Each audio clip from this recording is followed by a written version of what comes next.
ক'ৰ পৰা আহিলো এফালৰ পৰা তাৰপিছত এয়া তোমাৰ মৰমৰ ভাইটি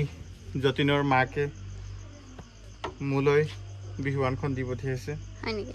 খুৰী থেংক ইউ খুৰী দিয়াৰ কাৰণে বিহুৱানখন বিহু আহিছেহে বিহুৱান পালাই এডভান্স পালো এয়া তাৰপিছত আৰু খুৰীয়ে কি কিনো দি পঠিয়াইছে এয়া এইয়া গাখীৰ দি পঠিয়াইছে লোৱা বিহু বুলি আৰু এইফালে ঘৰৰ চাউল দি পঠিয়াইছে কৰিব চাবা তাৰপিছত এয়া ঘৰৰ আলু খেতি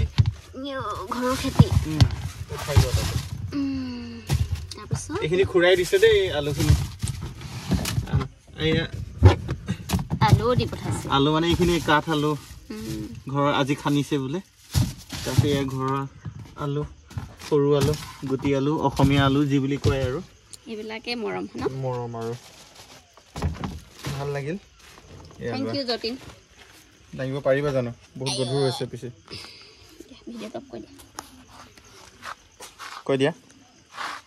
থেংক ইউ যতীন তুমি যে দি পঠাইছা যতীনে দিয়া নাই খুৰা আৰু খুৰীয়ে দিছে সৰি খুৰা খুৰী ধন্যবাদ আপোনালোকে যে এইখিনি দি পঠাইছে আমালে মৰম বিহু বতৰ